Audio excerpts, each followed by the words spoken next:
Hi, Sugar Plum. Hello.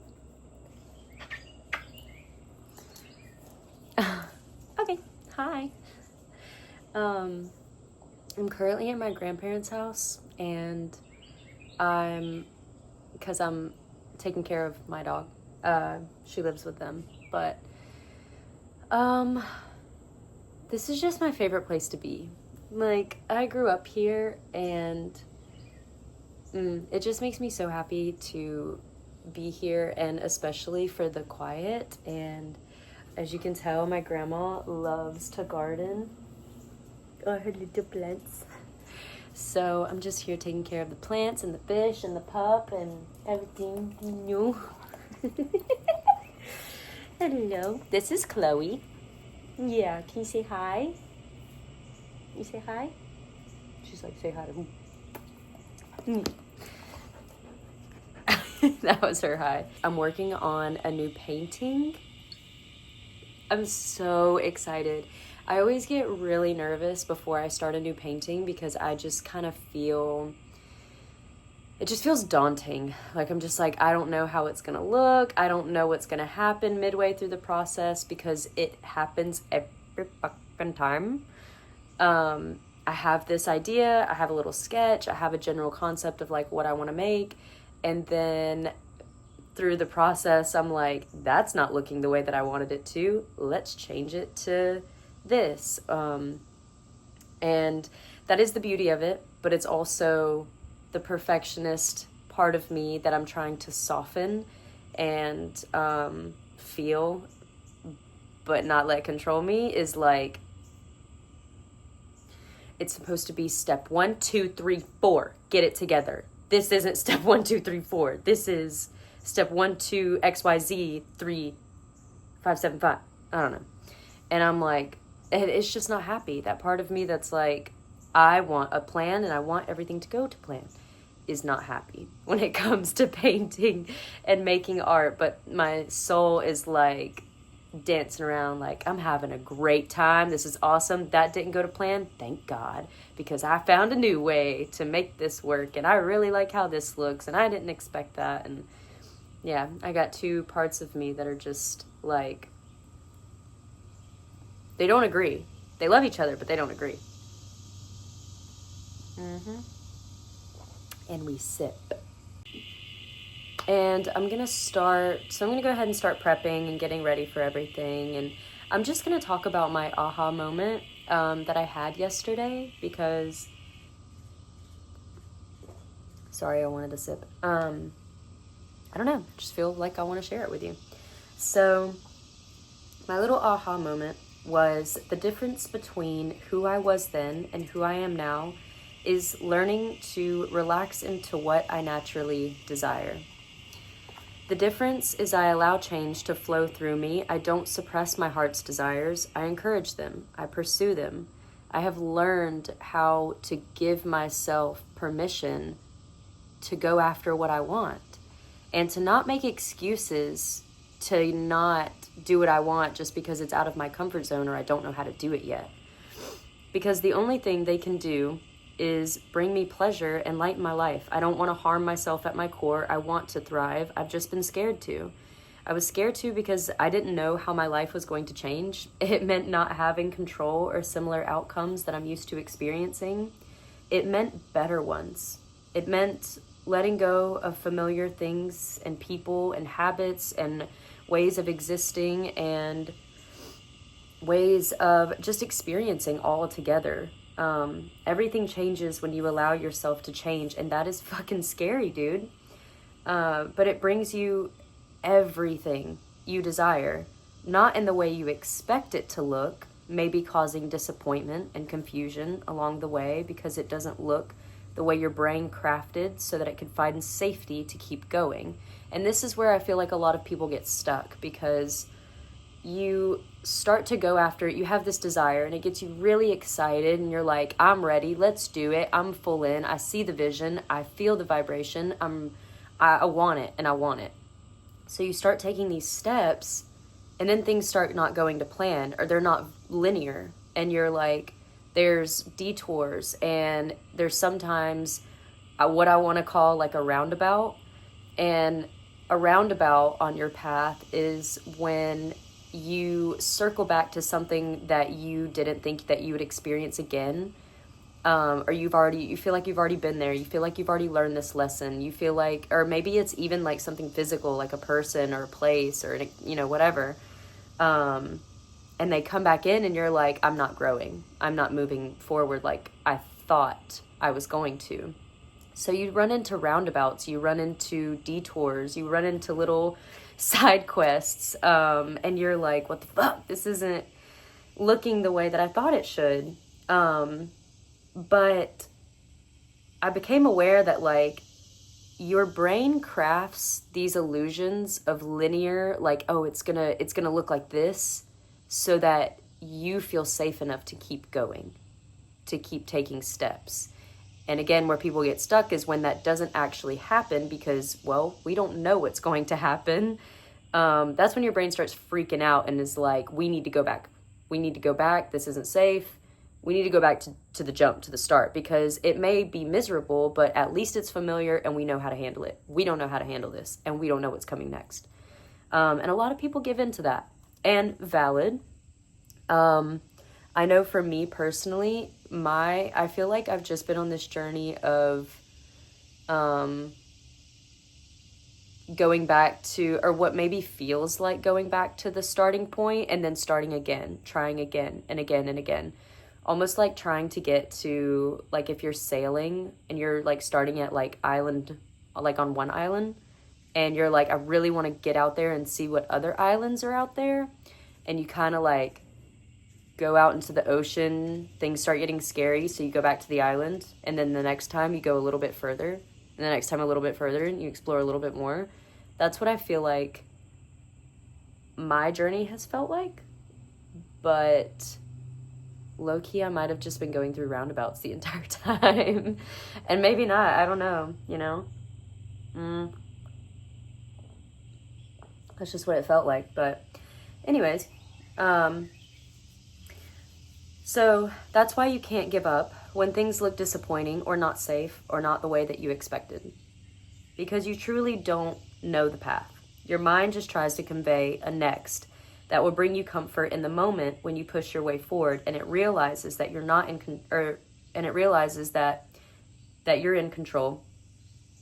What did I just say? But your brain realizes that you're not in control. Not anymore. And this is also where I started to realize, and I kind of started being like, oh, like that aha, like, okay, I'm getting it moment. This is why grounding, nervous system regulation, and emotional regulation tools are so important. Because doing things that makes you feel challenged, excited, alive, it's going to dysregulate you. Because you've been dormant. You've been in the same habits. You've been in the same space for so long that your nervous system is regulated. It's not used to being challenged. It's not used to being uncomfortable. It's not used to that. So you have to have tools, and not just tools, but a practice in place for when you become aware that you're freaking out and you're like, I don't know what's happening. This doesn't make sense. This doesn't feel safe. I'm unfamiliar. I don't know how to handle this.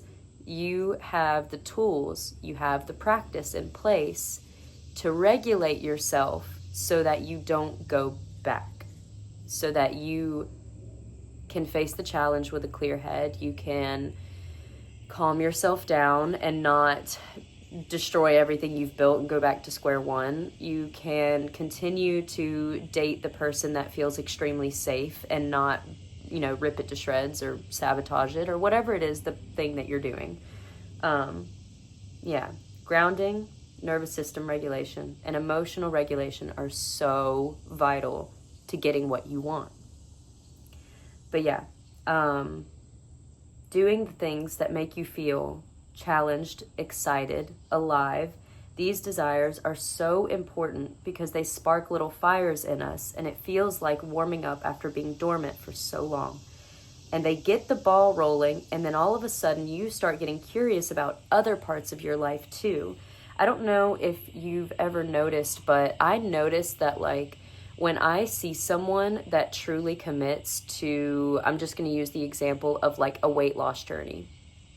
When they start to share their testimony of, you know, I was X weight and, you know, I was super unhappy. I was, you know, I noticed that people talk about like the other areas of their life that were also making them really unhappy because it all stemmed from them and their health, and especially the way that they felt about themselves.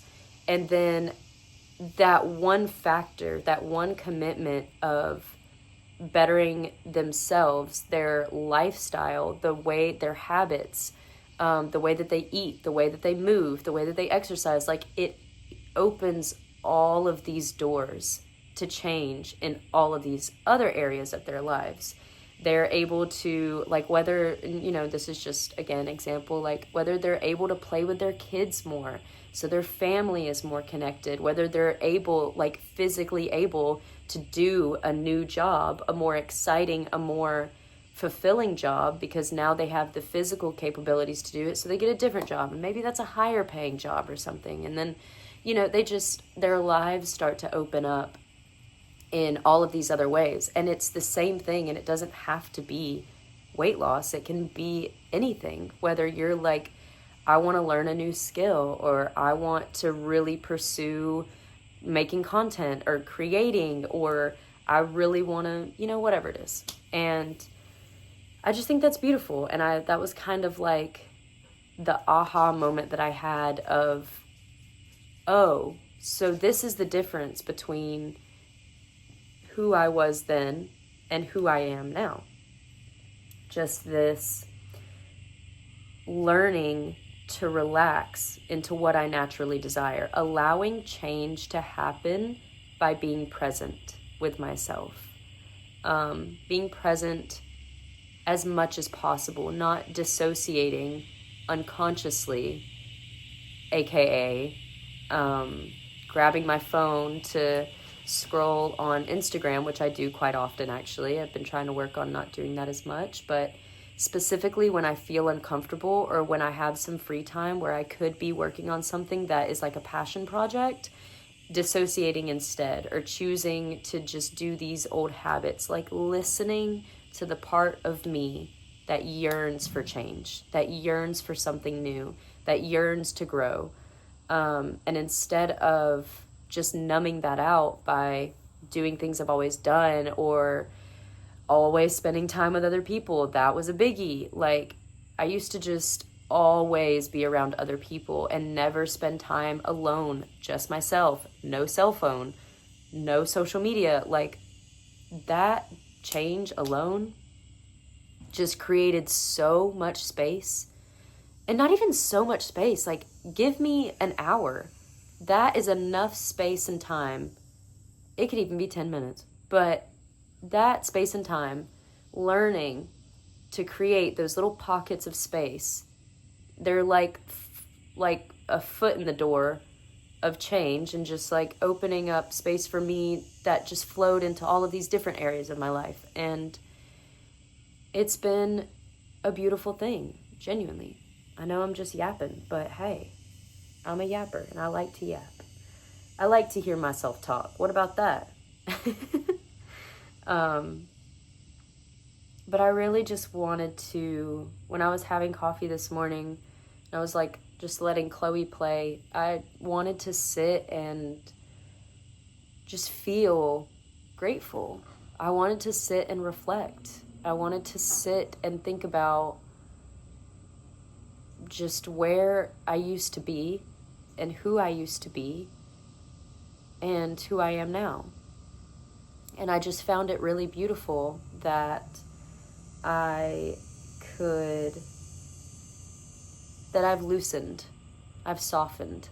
I told my friend that the other day. I told her, you know, I love you so much because you really softened. You taught me in ways that softened my heart over the course of our friendship.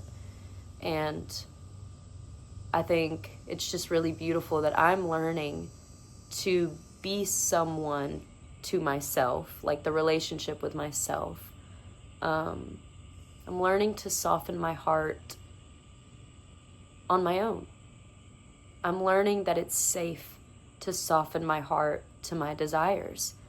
I'm learning that it's safe to pursue my desires. I'm learning that it's safe to mess up and fail. I'm learning that it's safe to,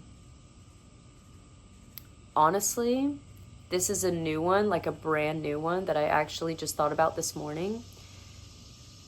I haven't put this into practice yet, but I've been feeling called to speak my truth in whatever way that looks like. And if I hurt someone in that process, or if I hurt myself in that process, that's okay, because learning the art of making amends in a genuine way is extremely important. Not just for, obviously, to be a good person and like make amends. Like if you hurt someone, make amends. But it teaches you humility. It teaches you, it softens your heart. It really does.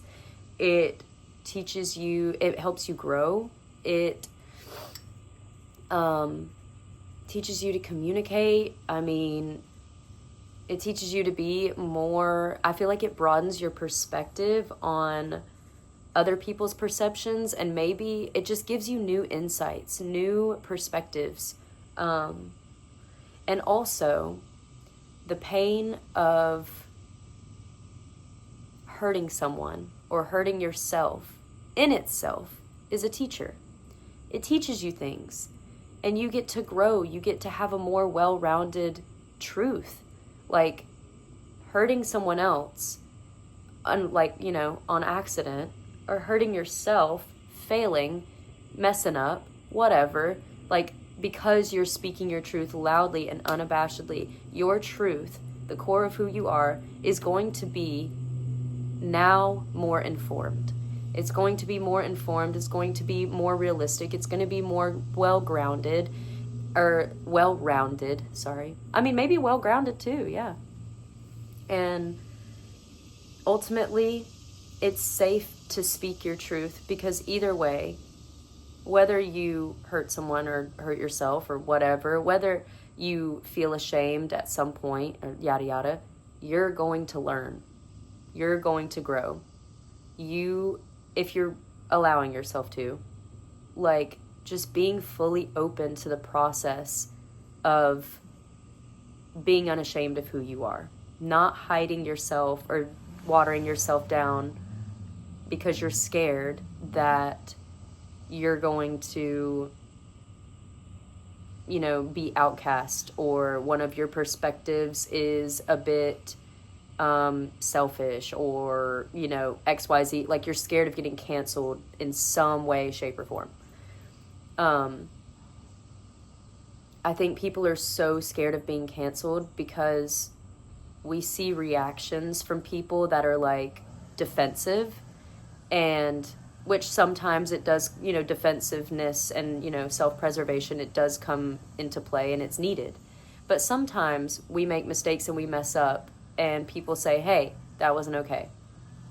If you have the self-reflection tools to be humble and to be like, oh yeah, you know what? I did make a mistake. I'm sorry. You would be surprised how many times, every single time actually, that I've seen people publicly apologize, and it's a genuine apology. It's not just for show. It's not just to get, because they will clock that shit so fast. Like, if it's genuine, and you especially even ask the person who's offended or hurt or whatever, like, do you think I could be better in this way? Dude, the amount of connection that you create with an audience or with people by just being like, how can I make amends with you? Oh my God. It creates so much trust. It creates so much bonding. It is so healing. And I love doing it.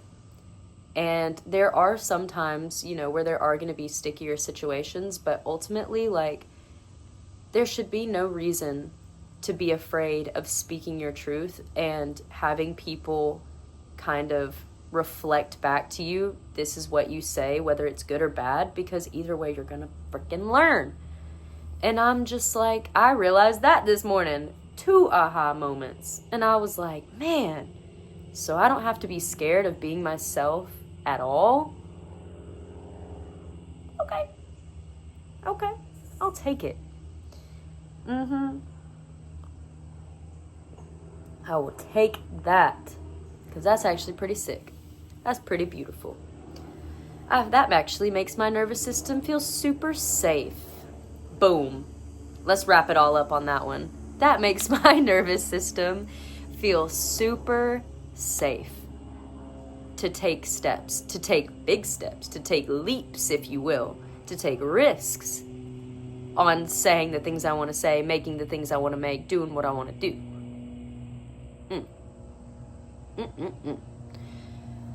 But yeah.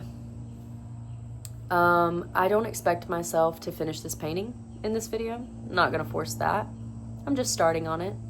And I want to make these, I think I'm gonna call them studio spaces, because I literally just want to create videos where I just get to talk like this, and I just get to like update on, you know, these little revelations that I have, you know, these moments of what I'm doing, what I'm feeling, etc., just where I'm at in my human journey.